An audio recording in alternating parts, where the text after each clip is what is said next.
Дуже приємно бачити таку аудиторію сьогодні. Дуже приємно приймати участь в такому проєкті.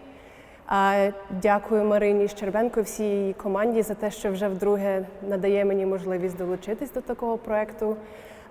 Я сама народилась в Києві, мені завжди дуже приємно повертатися сюди і бачити, як розвивається мистецтво в Україні, як молоді художники працюють. Перед тим, як я почну невеличку презентацію, а після того ми відкриємо власне, на питання-відповіді можливість, я хотіла б трошки розповісти про свій бекграунд, про те, чим я займаюсь, і про те, чим займається галерея, яку я репрезентую. Якщо всім зручно, я перейду на англійську мову, тому що в нас є міжнародні друзі, і тим більше, що для молодих художників знати англійську мову – це надзвичайно важливо, і знати будь-яку мову. Це є моєю робочою мовою, тому я думаю, для всіх буде зручніше і зрозуміліше, якщо я буду говорити англійською, але перекладати ми зможемо в будь-який момент, тому якщо комусь на Q&A можна буде говорити українською, то ми можемо перейти на українську теж. Отже, hello everyone. For those of you who only speak English, I've just introduced myself very briefly. I think most of us have sort of found common ground today and got introduced. But what I'll do today is, because I represent a commercial gallery, I thought it would be interesting for me to talk a little bit about my practice and what I do as a gallery director, a director of a commercial gallery specifically, not a nonprofit, not an institution, not a museum, but someone who runs a commercial space and so builds careers for artists, buys and sells work, puts on shows, runs a program. So to tell you a little bit about the gallery that I work for, we're called Hales. This is our website. I thought it would be the best place to start. We are based between London and New York. We opened in London in 1992, so we've been going for 27 years now. We currently represent 20 artists. That's our artist list over there. We do all sorts of international art fairs around the world. We also have a space in New York, as I mentioned. We used to have a small project room, but since 2017, we moved into a big space in Chelsea. And we run a program across 2 cities. We do 10 shows a year, and we fully represent artists, and we are in charge of their careers. So, as a lot of you are practicing artists here, I thought it would be good for us to talk about what it means to be with a commercial gallery and how you start off, how you build that off. And I do have a quick presentation with me, but I do want to open it up to the floor so that we can all ask questions. So I thought, how do you do this? There we go. There we go. So I thought it would be most interesting to first start off with defining the terms. So we are here for МУХі, which is a competition for emerging artists. And I thought we were going to talk about what an emerging artist is. So very often the term emerging, або українською молодий художник, наскільки я розумію, саме прив'язано до віку. So it's, the term emerging is often understood to be tied to a particular age. So if you're young, you're out of art school, you're about 25 to 30, you're considered an emerging artist.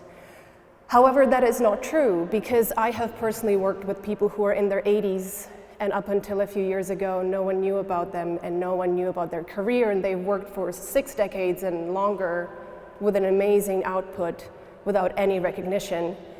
So I think it is more important to think about that specific level of exposure and recognition that one has as an artist, along with potentially a commercial success, so a combination of 2 in order to define the maturity of said artist.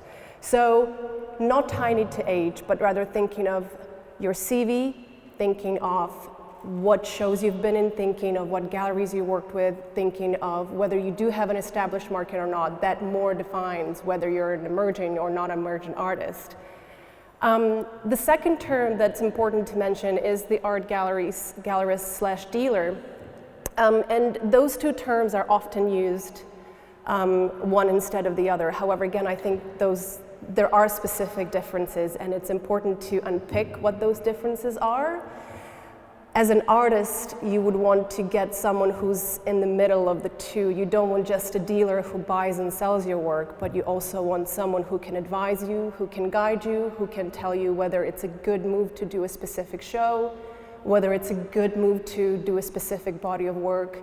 Someone who knows you through and through, so they can advise you on whether what you're making is viable in the long term. And an important element in all of this is to think about all those big names that you see in auctions or in art magazines. Those big artists, they often have a dealer who's a best friend and a guider and an advisor who really helps you build your career. I have a few examples like Leo Castelli and Jean-Michel Basquiat or Jeff Koons and Gagosian, Damien Hirst and Jay Joplin. He was with Gagosian for a brief moment in time, but now he's back with Jay/White Cube. So it's important to find that very important advisor in your dealer/gallerist who will help you through your entire career and will help you think long term. Because as artists, thinking long term and thinking not just about your market is very, very important. And we do come to that last term that's important in our discussion, which is the art market. What is the art market? Who knows? Our dealers don't even know. It's the most unregulated and darkest thing that scientists and people are trying to discuss, but it's so unregulated and so obscure that you as artists should not really be, in my opinion, specifically orienting yourself towards that. You should be thinking about your practice and the longevity of what it is that you make. Think about the core of why you decided to make art. And that kind of brings me to my next quick point, which is what I think is very important for creative output and for a creative personality to think about. There's three very important elements. The first one being context, the second one being visibility, and the third one being your connections. Artists who come out of art school already have an amazing circle of support around them. You have your scene, you have your friends, you have your creative supporters with you who you can collaborate with. And those specific connections in that context is what will kind of give you the visibility that us gallerists look for. We look for someone who will fit into our program. We look for someone who is very dedicated to what they make, and we look for someone who is not in it in the short term. And being part of that circle is what will get you your visibility, which is the most important thing. That's how we see you as artists, as gallerists and dealers. A very important piece of advice, though, in terms of visibility, people often ask me, what is the way for me to get connected with galleries? We often do art fairs and you see artists come up to us and say, this is my work and this is my business card. Don't do that. This is not how we discover you. We discover you through those amazing shows and collaborations and connections that you make in the art world. And today there's so many opportunities to do that, especially if you have Instagram and social media and email and websites. You go to artist residencies. We have visa-free travel now for Ukrainian citizens. That's fantastic because you can go and build those connections outside with people who will then be part of your very important circle. Last thing I want to finish off with before we open it up is just a few general bits of advice. I think it's very important for all artists, young, old, mid-career, to think about inventory, consignment notes, and documentation. Don't be afraid to have some sort of agreement with the people you work with, whether it's a museum, an institution, a gallery, it doesn't matter. Ask for an agreement. What are the terms that you're working under? That's very, very important for you to outline. Also, do you ask for a representation or do you do a single show? That's another thing that you have to think about. You have to commit yourself to something bigger if you want to. You don't have to. That's a very important thing. And be transparent. Don't be afraid to talk openly with the people you work with, whether it's a curator or a museum director or a dealer. We also want to be transparent because that's how you build your name. I already mentioned that you don't have to focus on the market, you have to focus on the practice. But also I wanted to finish off with a very important thing that doesn't often get said, and it's just being a decent human being. I think it's important for all of us, artists and dealers, to just think of the basic ideas of good and bad. Is it a good thing to sell someone's work and not tell them the real price that you sold it for? Clearly not. Is it a good thing to sign a contract or to have an agreement? It probably is. Is it a good thing to just not be deceitful in any kind of relationship? Yes, it is, and it applies to galleries and artists and everyone in the art world. So I wanted to open it up. If anyone has any questions or objections or advice or comments, we should just talk. So it's over to you.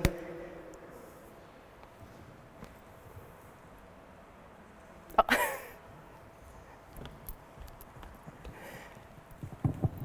Yeah, hello again. Should I sit? Should I stand? To share my impression and Venice, Diana. I visited this year for the first time. I feel that Ukrainian artists, yes, that we are too shy.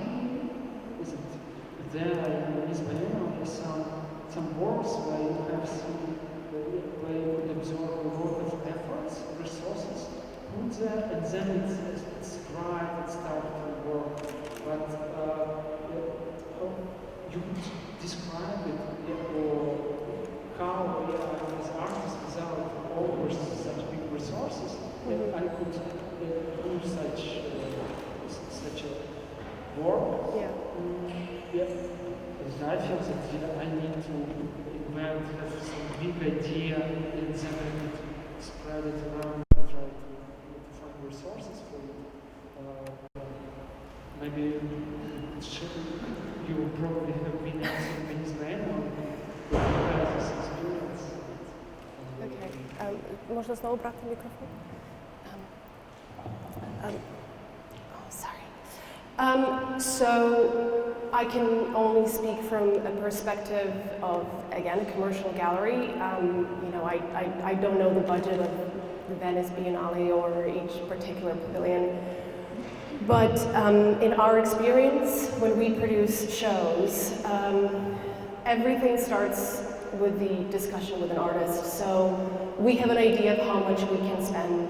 The artist has a grand proposal that then probably gets slashed into 3, 4 times budget-wise. But we can't make a commitment until we see a proposal and until we agree a budget. So if you're asking about how you get the money for a project, from our perspective, you propose it, we agree it, we proceed. From a perspective of fundraising, I think it's again about building that network. If you're working with a public institution and if you're working with a museum, I think it's important for the museum to have their own network of fundraising, but you as an artist can also probably bring something to the table by having your own proposals of people who could support the work. If there is a gallerist involved, then most likely the gallerist will support your project because that's important for your career. But that has to be a commitment from the gallerist's side rather than the artist's.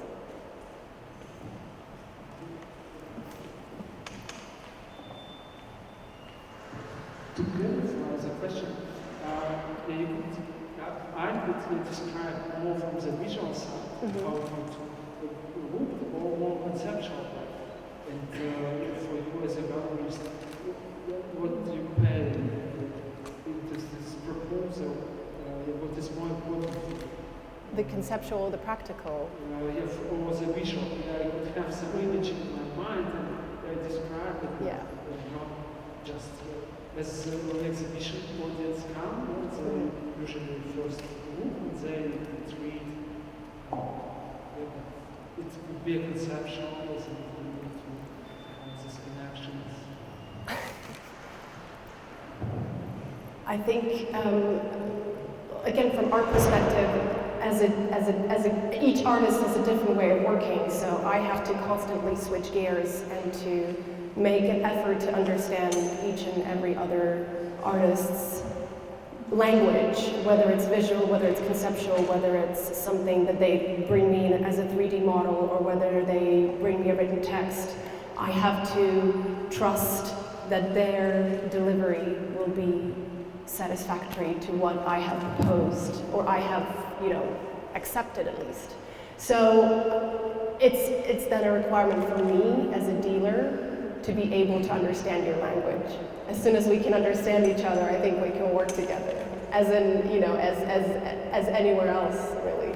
But I do think that there's a big responsibility from the curator or the dealer to actually make a big effort to understand every artist's way of working.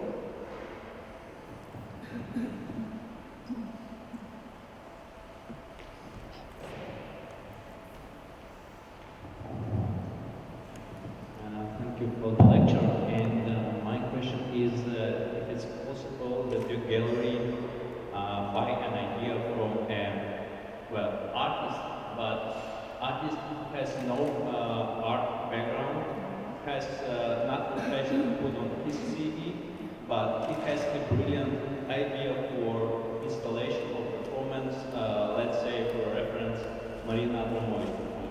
So is it possible that you buy it? And another question is there any definition of an artist? Is it someone who graduated from art institute or university, or is it somebody who creates installations, performances, etc.? So acts as an artist, yeah.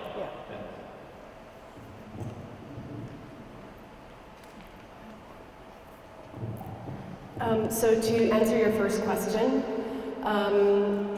I think that this is what you do with every emerging artist. You trust someone's vision, even though they're just out of art school, or they haven't gotten anything on their CV, or they don't have work in major collections. You trust your gut instinct as someone who's seen their work, and you think that this person has something special in them, and you trust their vision that they will carry on and carry through with their practice. We've done that multiple times as a gallery. We've trusted our gut and we failed, and we've trusted our gut and we succeeded. I think with art, it's always a gamble, and some people fall off the radar and decide that making art is not for them anymore. That's totally their choice, and I think they cannot be punished or reprimanded for that. There is a huge level of gambling involved in commercial art galleries. We do that every time we put on a show, or every time we take on an artist. You never know how this is going to turn out, but again, as in any partnership, you have to trust that the person you're giving a show or the person you're buying a work from will reciprocate by being as true in that partnership as you will be.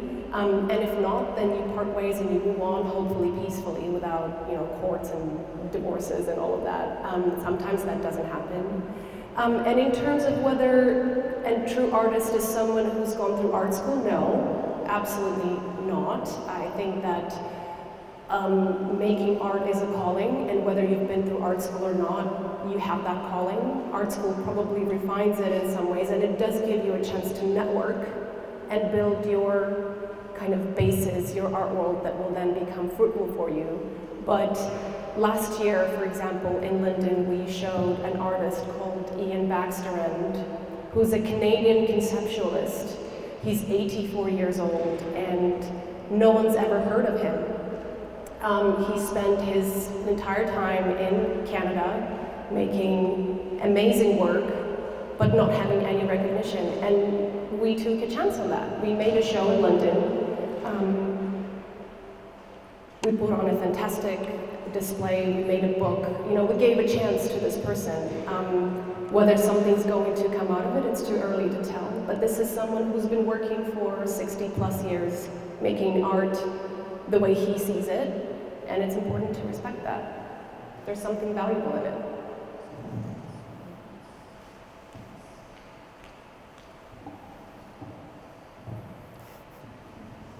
Thinking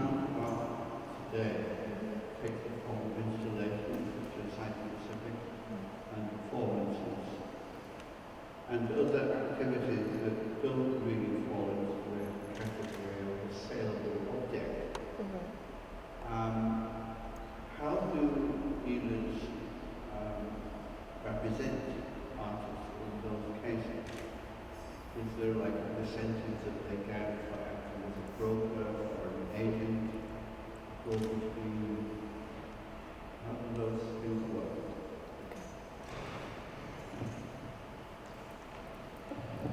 It's actually a great question because we have quite a few people in the competition who do performance work. It's best to turn to an example, and again, this is an example because every artist will be different.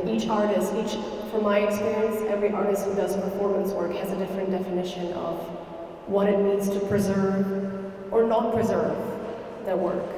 And yes, there is a question of how you sell it. And if you sell it.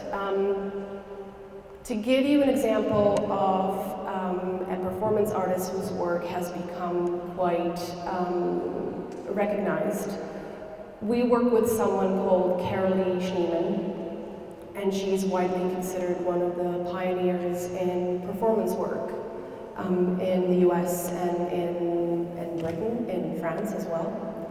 A lot of her work is performance-based. This work in particular here was documented while she was moving and swinging from the air on a rope in a room, making marks with her body on a white surface. And her decision was to have that action documented in this particular way, and for that then to become not just the documentation of the performance, but also the sellable, collectible object. Of course, some artists decide not to do that. Someone like Stuart Brisley, who is also a very famous performance artist, UK-based, and has been working for years since the 50s. He had a long-term collaboration with a photographer who documented most of his actions, and the said result became a sellable thing. Some people decide that an object that was used in a performance is something that can be sold or placed in a collection, and some people decide that the action itself is all there is. And it is then again that relationship with the dealer, if you do have one, which is important, because if you do have a dealer, and if you do have someone who is there to sell your work and make you a living, then it is important that you somehow decide what it is that you do together. Do we make a film? Do we do photography? Do we have objects? Do we not have anything? And it's paid work similar to what it's, theater. So it's defined on a case-by-case basis, but I think if you do performance, it's very important for you to think what that is and how you want that to manifest itself, if at all, and then stick to that decision.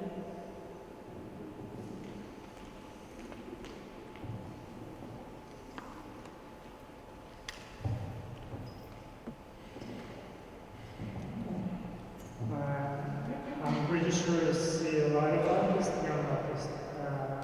I'm also sure there's a lot of promising good artists. And as I understand, each gallery has limited capacity of artists they can work with. So what's not personally your creators, how do they choose? On what basis do they choose?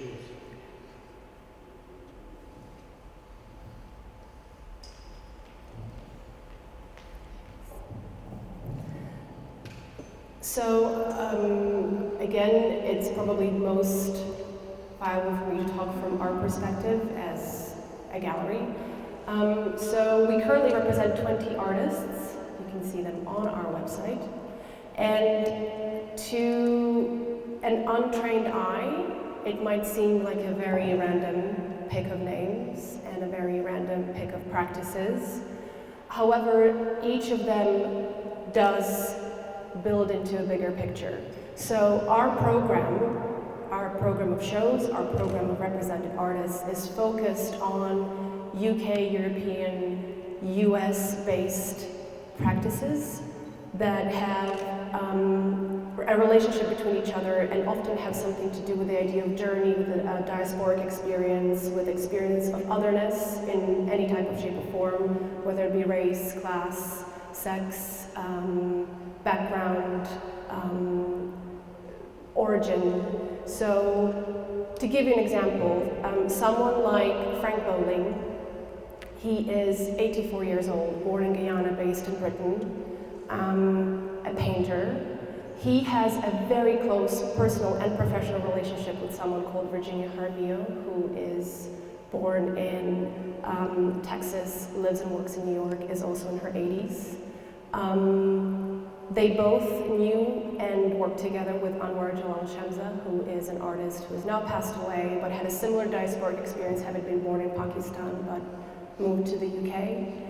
Carolee Schneemann, I just touched on her. She's a pioneer of performance art, and she's a pioneer in so many other ways. Her work was very important and inspired Andrea Geyer, who is a younger artist. She's considered mid-career at this point. She's in her 40s. She was also very influential for someone like Rachel Champion, who's in her 30s. So everything has an echo one way or another. So if you put two artists together, there will be a way that you can connect them one way or another. It's not just a list of names that we say, we like your work, and we're going to show it. I'd love for that to be the case. I'd love to show so many people. I'd love to show so many practices. But unfortunately, when you're building a brand, we are building our own brand, just as all of these people are building their own brands. So it's important for us to have something that defines us as a gallery. And when we go to an art fair, where we're in Basel or where we're in Frieze, we can say, this is what defines us. We're known for excellent work. We're known for a diasporic experience. We're known for the experience of otherness. And we can tell you that story. We can build that narrative and then context. So this is how it works for us. In terms of other people and curators, I think the most important thing is for you to be visible as an artist one way or another. If you're not on someone's radar, then they won't, they won't show you. So there's so many ways to do that today, and I would just say that you have to try to be persistent, but very, very much focus on what it is that you do, because that is at its core, rather than trying to market yourself straight off out of art school. Yeah.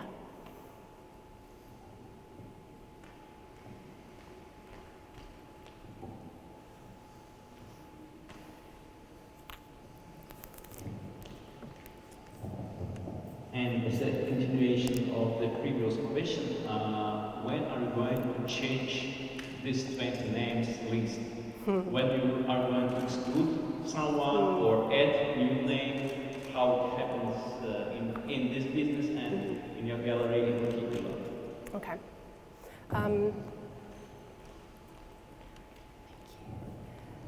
So interestingly enough, our two exhibitions in New York, the one we have on now, which is this one here, Ebony G. Patterson. This show and the show we had previously in New York were of two artists who we don't currently represent.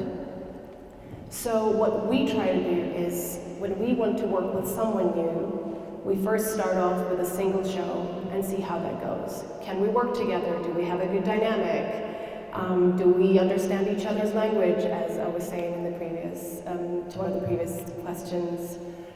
Did it go commercially well? Did we achieve any institutional support? So once we have a show under our belt, so to speak, we can make a call whether the artist wants to work with us, whether we want to work with them, and then we announce representation or not. And what does representation mean? It means that we are now fully responsible for that person's institutional and commercial everything. So all they have to do is be in the studio and make sure that they're making work, that they're in contact with us, that we know what's going on in their world. We are basically their managers. We manage everything to do with everything that comes out of the studio. So in a very short while, we will be announcing representation of Ebony G. Patterson, as well as the artist who we recently showed in New York. Her name is Jessica Warboys, and she's an absolutely phenomenal painter. And we will be showing her work, and we will be representing her in the future.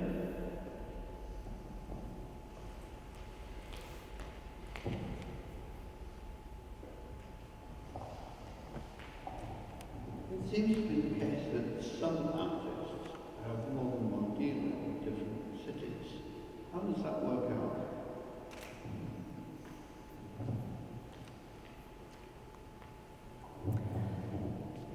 Sometimes it works out, sometimes it doesn't. Yes, indeed. There are artists who have representation in different cities through different dealers. That is very common. A good example of that from our experience is someone called Omar Ba. Omar is a Senegalese-born, Switzerland-based painter. He also works with a gallery in Switzerland, and he has a gallery in Paris. We are his representatives in the UK and in America, in the US to be more specific. The way it works is that each gallery gets an assigned number of works. We as dealers communicate between each other to decide the schedule of our exhibitions as well as how we can support Omar together and everything else that he does. If he wants to do a big installation, then we have to find money to help him do that. If he wants to have a big museum show, or if he's offered a big museum show, then we are there to support with all the collectors that we know who have the work, and they can lend the work and they can support the show. So it is very important for the three galleries to communicate and to have a common language as well. But a very important element in all of this is very clear lines of communication, because things can get lost in between three dealers being involved and just one artist. And if you're a young artist who is already very successful, then how do you make enough work for three galleries to sell at the same time?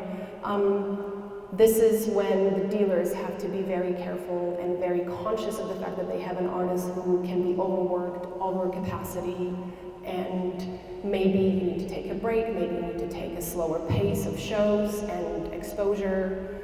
But the most important element in this is communicating between us three galleries and making sure that we all know what role we play and how we play it, and to not overstep our own territory, because if there's a client in Paris, then I will be calling the French gallery to ask them about permission or assistance in the sale, and if they have a client in London, then they will be doing the same for me.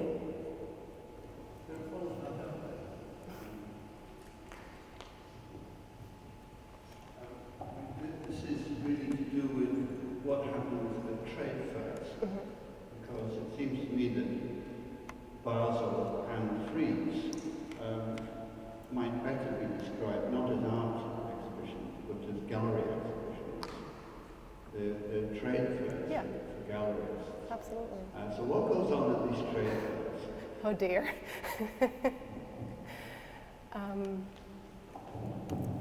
I think you are right. It's more about presenting the gallery rather than a specific artist at these fairs. Having said that, each of these art fairs does have a section for solo presentations.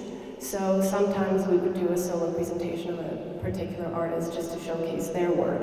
But it is very much expensive marketing for us and the artist, and it is very expensive marketing. In terms of what happens when three galleries are part of the same art fair and have work by the same artist on their booth, well, you know, you sell it and you move on. You're there for 3 days. You have to make as much money as you can, and you have to do it with some sort of decency preserved while you do it. So usually these things are a lot less looser at art fairs than they are when it comes to exhibitions for a particular gallery. But you are right, they are trade shows. They are absolutely trade shows, and we are there to maximize exposure and potential for sales. That's true.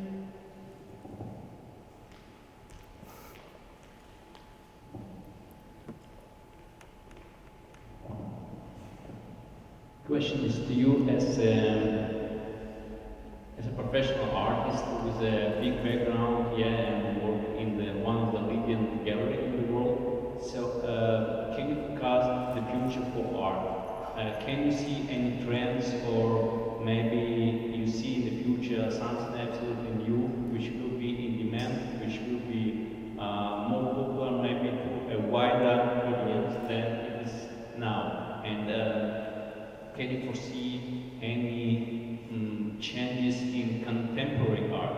which is, honestly speaking, or maybe in just my opinion, not very understandable, even when it comes to the level of feelings to average person, I would say.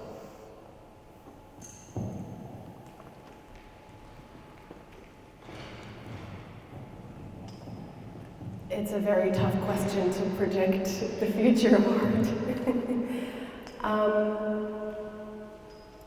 In terms of the industry itself, this is something when we're talking about fellow experts today.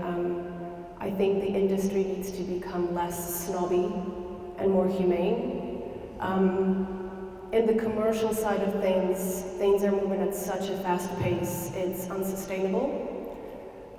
It's a very risky business because you have huge overheads, you spend a lot of money before you have any coming back. And I think that will lead towards a higher level of collaboration between commercial galleries even and other spaces, and for businesses to find a way of how you can orientate yourself towards a less rat race situation and more of a conscious pace. Galleries can't sustain the model that has existed over the past century. We can't keep on putting on shows and treating ourselves as institutions. It's also unfair to our artists because artists need to make a living and we need to sell the work. So I think the most important thing that will happen in the future is there will be some sort of a shift towards more collaboration and more openness in the industry. That does need to happen because the art world is notorious for not being transparent. We don't want to tell people the prices of art. We don't want to tell people whether the artist is making work, whether this is the best work, whether this is all the work there is. We need to be more honest and we need to be more conscious of our own build-up, really. In terms of trends for art specifically, painting's making a big comeback. There was no painting at all over the past 10 years, or at least there was very little painting over the last decades, specifically in London, coming out of London art schools. You would go to an exhibition at the end of the educational year, and you would see video, you would see installation work, you would see performance. The last 2 years, there's more and more painting. There's a comeback to the medium, which I think reflects that people are conscious of the fact that their work needs to be maybe more sellable, or they realize that's an easier way to make a bit of a living. I don't know. The art world is the hardest thing to predict ever, but I think we have to always come back to why we are doing this. As artists, we're doing this because this is a calling. And as art dealers, we do this because we're probably failed artists and we're better off as managers. And as long as you remember why you got into this industry, because you love art, because art makes an impact one way or another, then everything else goes into the background and it starts making sense. So, yeah, remember why we're in this.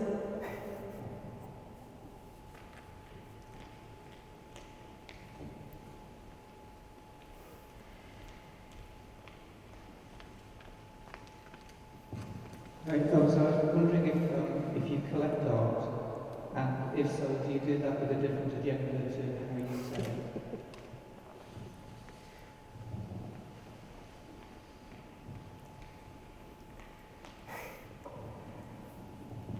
I wouldn't consider myself a collector just yet. I do have a few things here and there. My wall space is very limited, so it's very hard to have any kind of personal collection, but I am in a fortunate position to be able to acquire things when I see them and how I see them, and I'm also very fortunate to have a lot of friends who are artists, so we exchange things, and I think it's important to also have a personal relationship with every artwork that is in your collection. It's actually a very interesting question about how you start collecting. I was actually asked a few years ago in an interview, how do you start an art collection? And my response is start with something you love. Don't buy for investment. Start with something you want to live with, because you're going to have it on your wall and you're going to walk past it every single day, so you might as well love it. Of course, there are big collectors who have storage and have things packed away for years.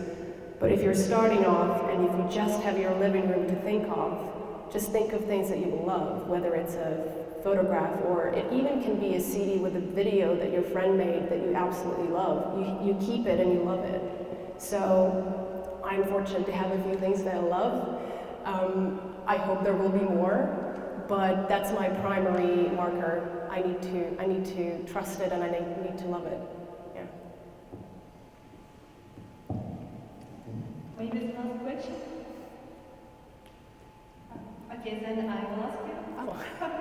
Can you tell us your words on difference between environment in London, New York, and maybe possibly? Okay. It's very hard to talk about the art environment in Kiev because I'm not that familiar with it. From what I can observe, there is a lot more fluidity between commercial and public-run spaces, and there's a lot more collaboration, which I think is great, and I think this is, as I was saying, I think this is where we need to be moving in general. The environment in London and New York is very similar.